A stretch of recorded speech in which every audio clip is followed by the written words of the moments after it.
Welcome to video 2 of my Ninja 300 headlight problem. In video 1 I was doing all the diagnostics on the relay that I had patched in to fix the board. In this video, basically after having discovered when I plugged it back into the Ninja it wasn't working, and so I set out to establish why that might be.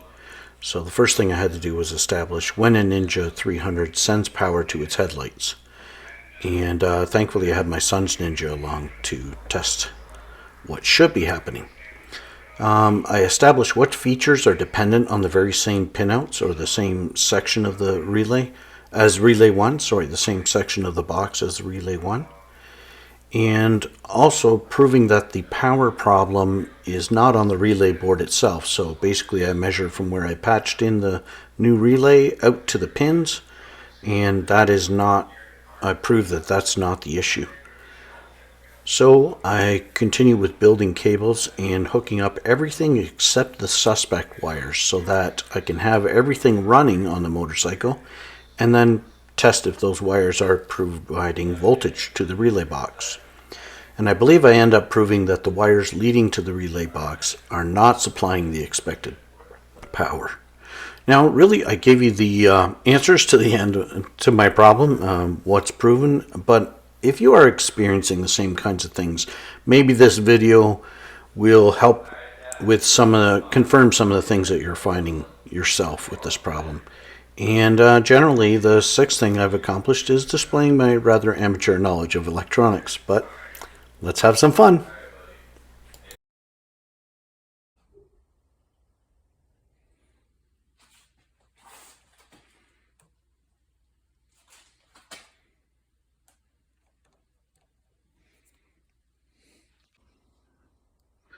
Now I'm trying it with just two of the major plugs and hoping I can actually measure voltage on these to see if it's getting it.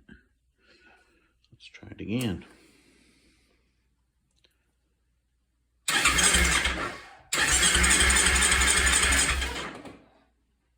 I think what's happening is the starter has a relay, but the fuel pump relay number C is now not connected. So fuel pump is not turning on, and that requires 10 and 9, 7 and 10 and 9, 7 and 8. 10 and 9, 7 and 8. Unfortunately, 7 and 8 are on this one. So how am I going to... I could just check if there's power there, but it doesn't seem to... I remember I could check on my son's machine, but I think it doesn't turn power to the headlight until after the engine's running. Let me go get his key. Oh, for crying out loud, the key's already in it. Okay, I better put this one back. Okay, a couple things I just realized. But first, let's me find out whether a Ninja will turn its headlight on without the engine running. So, those are not the headlights running. Those are those little side running time lights. Let me start it. All right, fine, I'll open the garage. Not that I'm worried about dying, but actually it's pretty unpleasant smell. We've got a back door vent, so we should be okay. All right, let's start it up and see when the headlight comes on. Oh, gotta have it neutral. There we go.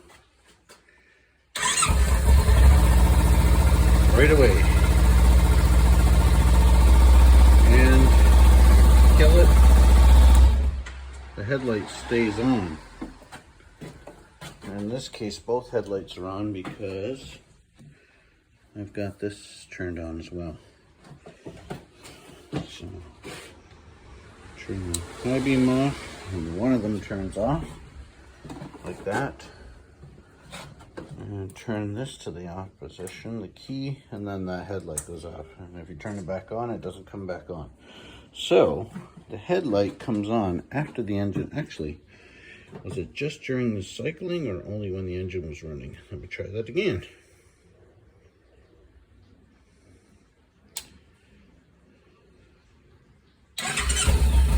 Nope. It's only after the engine's running that it comes on. All right. So after the engine's running, this beast should be putting power out to these things.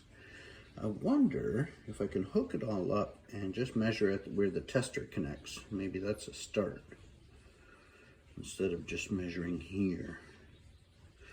Because it doesn't deliver power to the headlight relay until the engine's running. So just unless I can get the fuel pump engaged, I cannot get the engine running. So let me try that.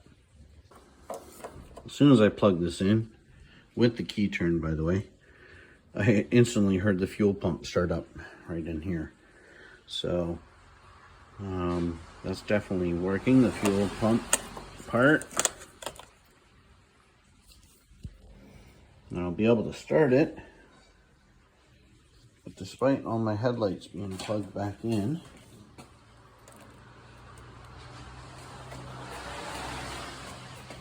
they won't turn on.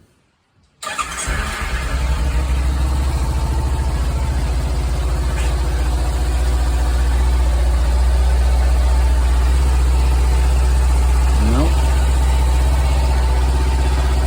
So, let me try and get this set up so I can test whether there's power coming to black and white, so that it should trigger the relay anyways. So right now I'll check the voltage, and I'll check the voltage when I start it. Let's see. Black and white, 2 and 11. And that is not getting power. So now we have to figure out which one of those is not connected, not getting power. On the other side of the board, or at the pins. I don't know how I'm going to figure that out. I need to think. All right, I've got an idea. I remember from the autopsy that Clive did that these pins, these are the actual pins coming in. Now I'm pretty sure there's a pretty hard connection, but I can find out if anything's screwing up from where these pins come in to where they go there. So all I have to do is figure out the pin numbers, which one of these solid spots they are, and don't get fooled by this BS that you see here. 1 through 5, 6 through 10 has. All right. I'm probably not going to show you that video, but I think I had it wrong when I was doing the pins. The diagram shows you that 2 is the opposite of the connector bumps. I thought these were the connector bumps, but when you pull this relay off, the connector bumps are on the other side. So opposite of the connector bumps would be this bottom section. So that is power. So first of all, we get nothing. The key is on, and we get nothing between these. And when it's running, so I'm actually getting no voltage there. Jesus, sorry. I need to call him into this.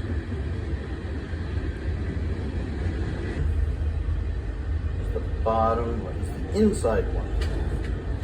So this must be pin 11. So pin 11, oh shit, I turned it right off.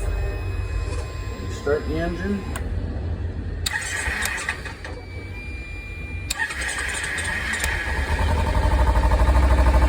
Pin 11 is there. That should be the white wire. The black wire should be the middle of this one on the bottom. I'm getting nothing there. So there's no power coming to those pins. If nothing's going between those pins, then I mean, I gotta think that the pin connection is being made okay there. So these wires are actually not delivering it, the power. So maybe there's something wrong with these wires. So now I have to figure out exactly which is which wire. And I might have to put a thing in here so I can do the pin out Oh, build a cross connector so all the relays work? Or no, just pop this relay out, connect the wires through to there, and only take out the wires that I want, expose them so I can do a contact. What would that tell me? If I'm getting voltage, that's what I want to know. If I'm getting voltage through the black wire, why I'm not getting any voltage to this point. Actually, and I know I'm not getting voltage to this point. Alright, not the best fuse puller in the world, but if you're gentle, it will just lightly pull it out. And let's see if we can test this baby. Shining the light through it. Looks like a full connection.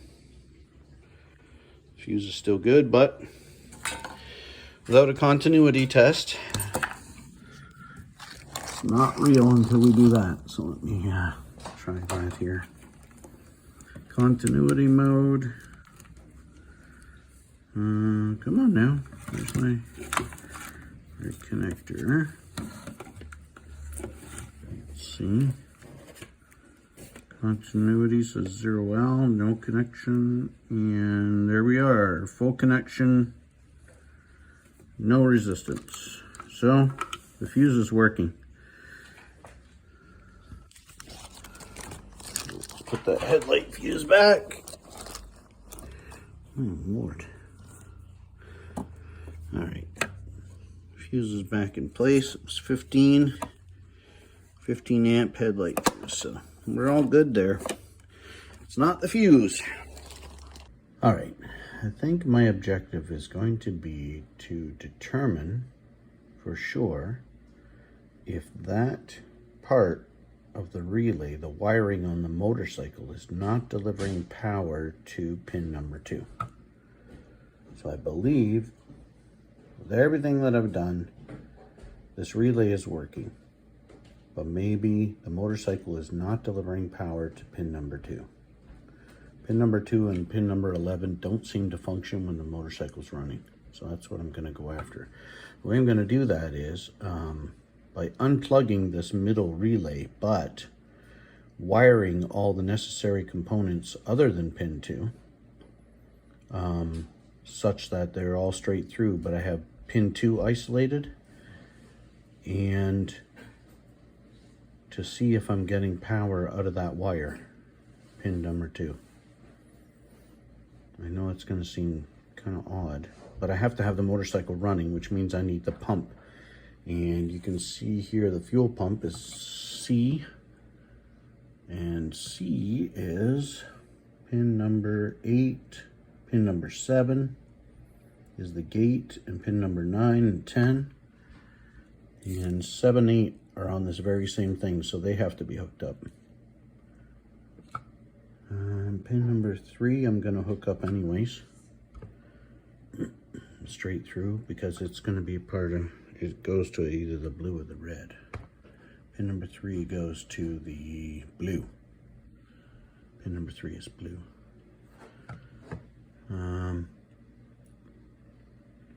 7 and 6, 8. And pin number 1 is there, which we don't know either if it's getting power, so I have to check that as well. All right, here we go.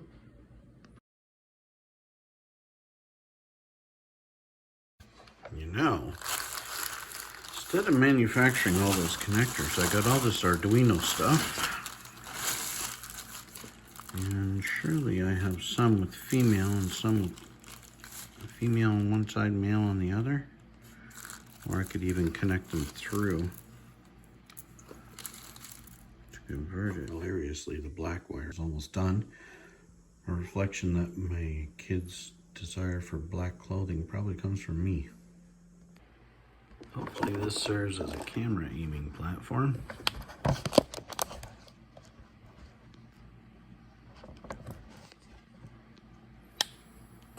All right, so we got our 6 different colors of wire, and we're gonna put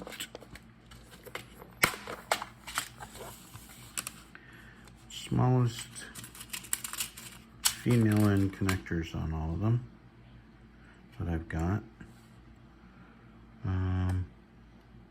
And male end on the other side. Ooh, I'm gonna have to use a different type of pin for the other side. So 1, 2, 3, 4, 5, 6 to go on the pins. That's the female side, and let me go get the male side. First, I'm gonna strip the ends of the wires, and I believe that is this one, 18 gauge. That should be enough.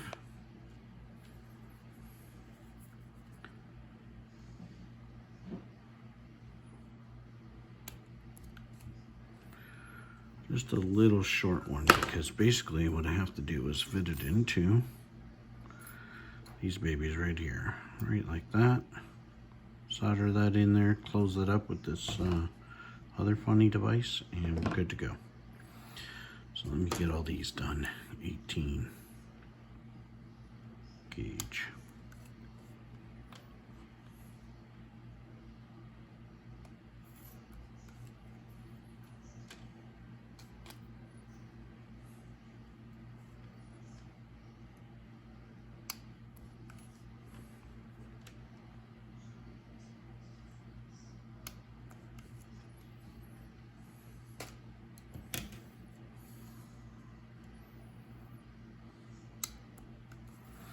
Many of you are probably wondering how I can work in this mess, and I have the same question. Every once in a while I get triggered and I go and clean up a whole bunch of junk until the next time I have to clean up a whole bunch of junk.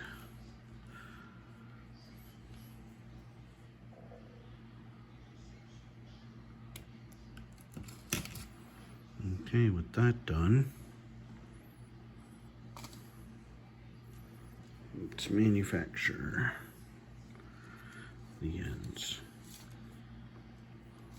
Oh, I'm gonna have to turn my soldering iron on.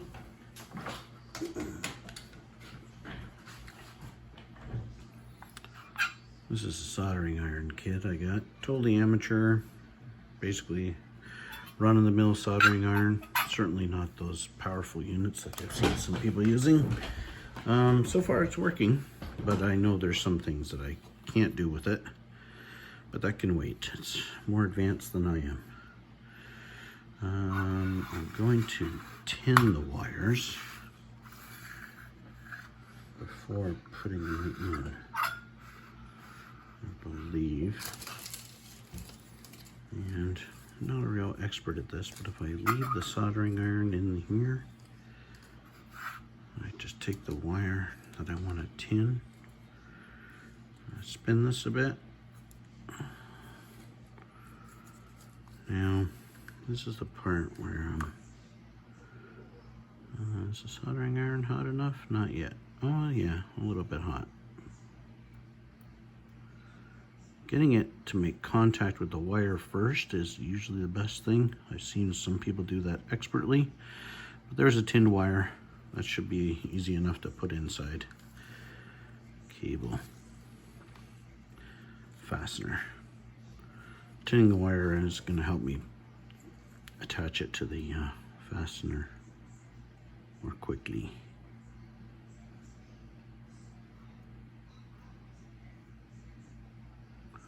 Now you can see that the solder is getting a little funny there. It makes peaks and everything. It's just because it's got no more flux or used up the flux with heat.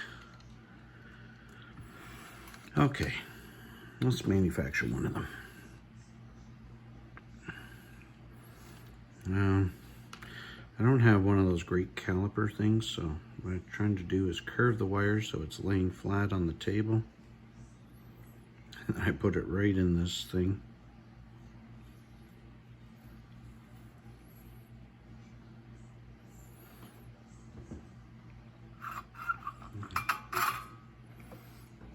And then I'm pinching it down with the tip and adding some solder around. Now the hard part here is if I pull out and the wire is not pressed down inside there, then it comes back out and it's like, ugh, very irritating. So with this bit of solder on that end, now I can take this device. Let's hope that I can, oh, I hope I didn't do that off camera. Show you what I'm doing here. So there's these two caliper ends that grab hold of the insulation. So when I'm doing that, oh, I should probably show you A, B, C, D. And I actually don't even know which one I like to use. I think it's C for these.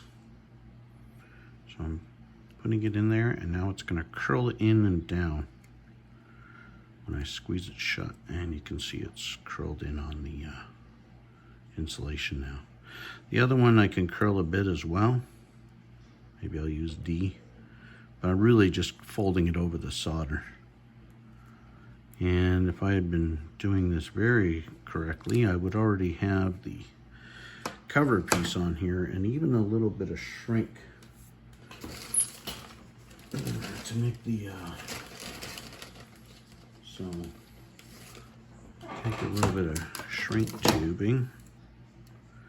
I just buy a whole assortment of shrink tubing and keep it in a bag. It's already worked for quite a long time for a good price. And I'll put this on the other end. The yellow just barely fits over this blue wire, this 18 gauge wire. And we'll just go right to here. And that is gonna make a nice base for the actual ends that come with this female thing. So let me just heat this up on the side of the iron a little bit. Shrink it down over the wire a bit so it gets a good grip. Hope you can see that. No, you can't. Sorry. Just doing this. All right. And then we have in that kit, where's my kit? Here's the kit. We have insulation for a female end right there. Small female end, and I'll put it on from the other side of the wire.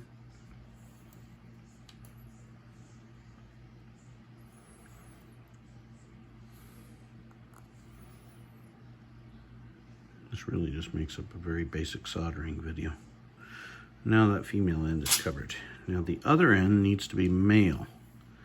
So I need a totally different kit to pull that off. I have to go to my Arduino stuff, manufacture an ugly looking end. But first I'll put some shrink on this side. Come on now. And I can move up against this thing that I'm going to do. Let me go get my stuff. So this kit is for manufacturing Arduino stuff, and I really just want to steal the male end from this. So there's a whole bunch of male ends here that I would use. I'm not going to bother to use any of the plastic that would normally surround it. Just stealing a male end. And going for the same routine here. Just make the wire lay down nicely on the table. Put this on top. Now you can see an Arduino male end is a little funnier to get in there. 18 gauge wire might even be a little bit large for it. And I did do a little bit of, let me try and peak that a bit, make it skinnier. Okay, let's see if that fits in nicely. Because really this one probably doesn't need solder, it just needs to be clamped nicely with that tool that I have.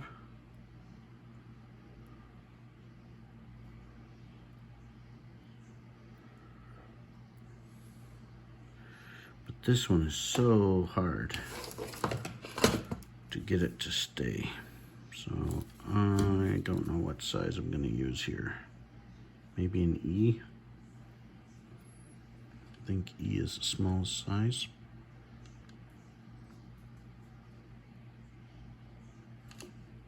Okay, and I crimped the metal around the insulator at least now. Then I can go for these other wires. I could even solder that in if I want to make it strong. That's okay. What's up, dear? I'm just taking enough. I'm going to put a little solder in this time. And then I'll squeeze it again. So I'm heating up the metal over here and touching the solder down here, hoping that metal transfers or heat transfers through the metal.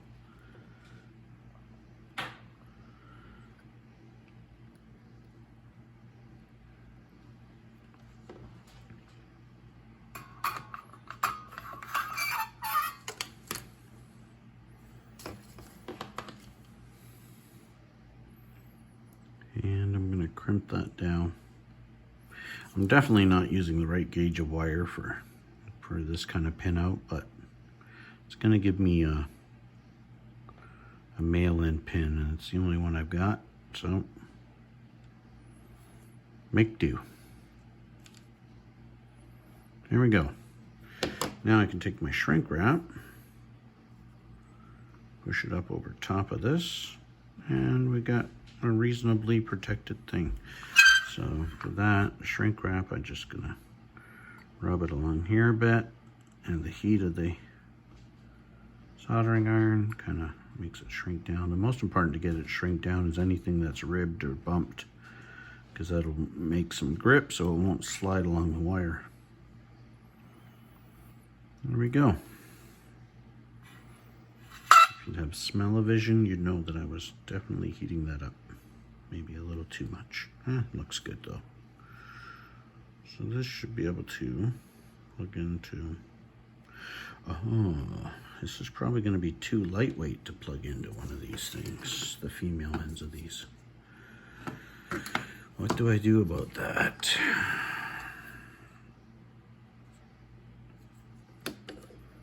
Because that pin size is quite a bit smaller than those.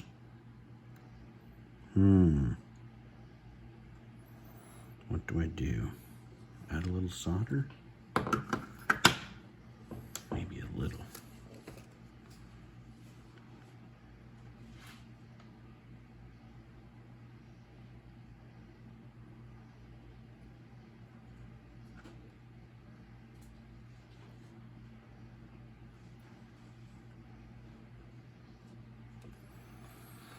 I don't know if that did it. I should probably run out to the motorcycle and see. Alright, with all my cables manufactured, now all I have to do is pluck them on. I want pin number 2 to be red. So here's the end piece. Pin number 2, across from the end piece in the center. Oh. Pin number 3 is blue. Pin number 1 is red.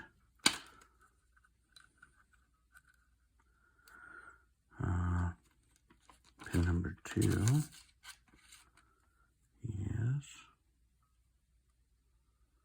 black.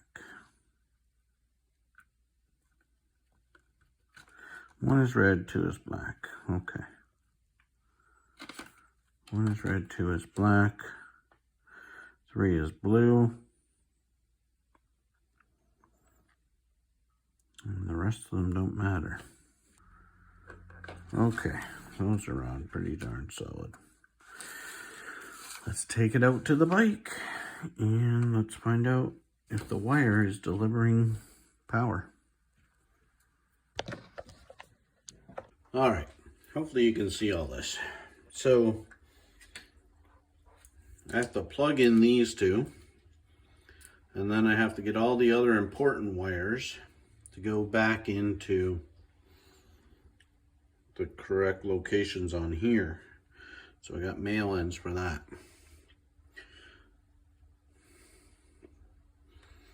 Fun, wow. This should be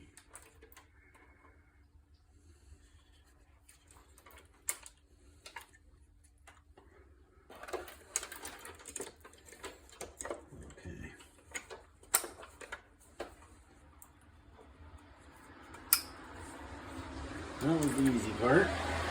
Let's not screw these up. Turn the garage light on. Ah.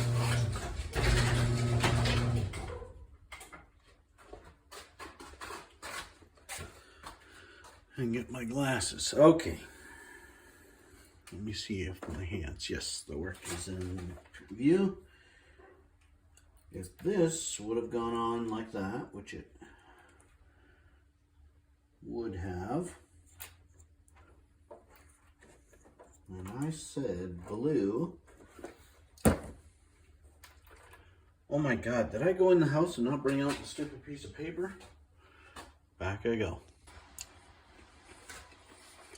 All right.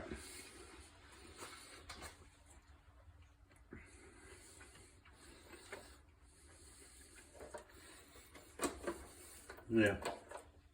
2 bumps in the diagram. Pin number 7.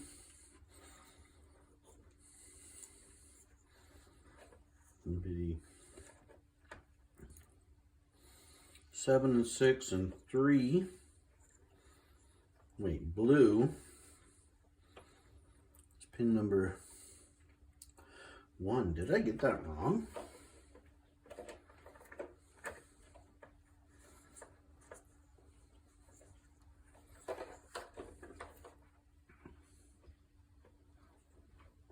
The bump's looking right at me. Pin number 1 is red.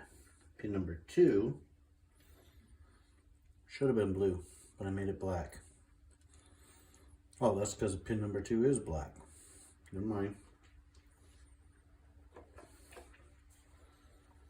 It's pin number 1 and 2 I don't,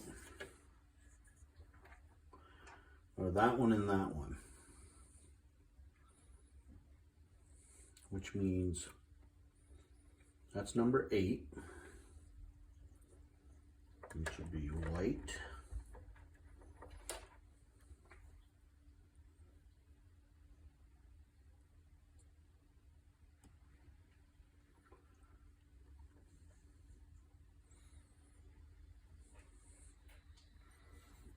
Pin number 3 is blue. That's one of the load ones, so it's not as important. Pin number 1 and 2, which we actually want to check. Yellow. Be right next to blue. And green will be right next to yellow. Now 1 and 2 are power for the headlight. They're not connected right now. Yeah, that's the way it goes. 1 and 2 are not connected.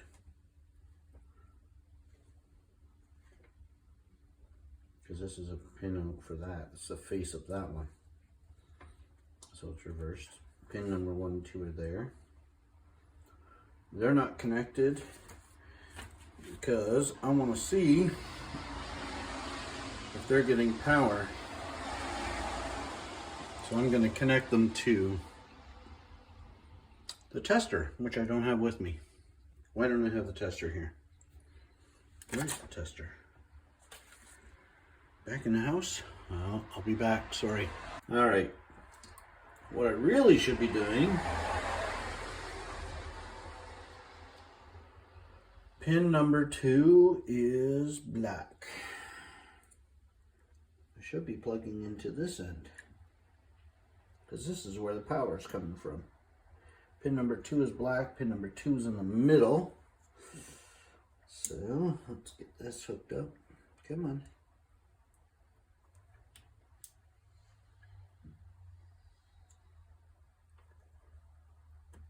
There we go. And we can touch this end to see if we get power. So I'm plugging the male end into the pin that comes from the motorcycle.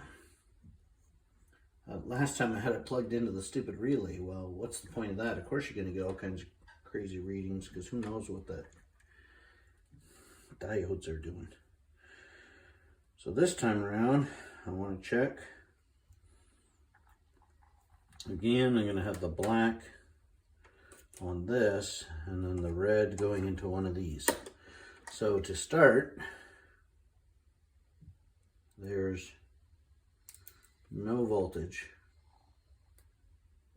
to these things. And of course, that's because the key is off, but I just want to make sure we're doing something reasonably scientific here.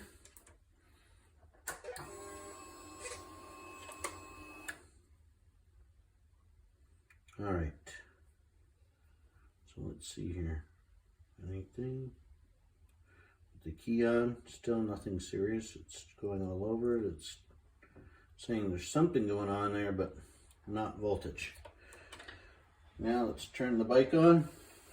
So now the headlight should be running. I should be getting power to both of these actually.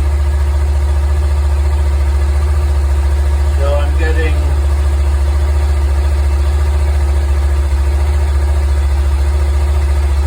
nothing really to the black wire.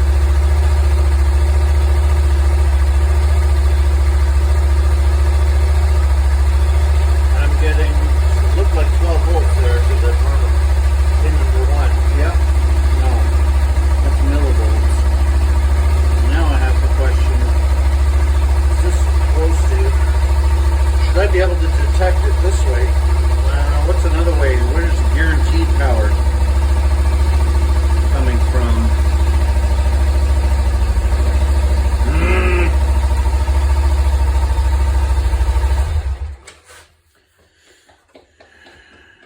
Maybe that's not guaranteed measurement of power. So where do I know I'm getting power from for sure? The fuel pump. And that should be there. Let's see if I get power from pin number 8. Okay, the fuel pump's on. I just heard it turn on. Pin number 8 would be this one here.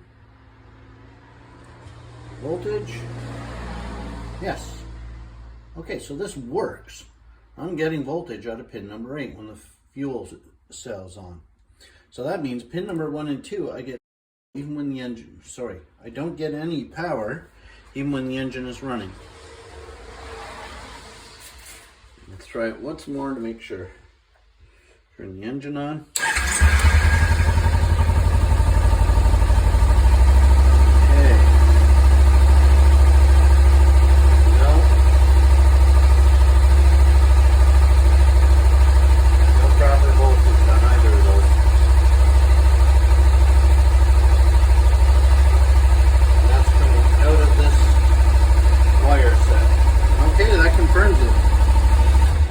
God, how many times have I said I confirmed it and then realized I did something wrong? But I'll review it on video to make sure I'm doing the right thing here. We'll see. I think that proves that the wire is not getting power from the motorcycle, so that might mean I have to trace both of those wires back somewhere. And it's not somewhere after the fuse, perhaps, and before. Yeah, somewhere after the fuse.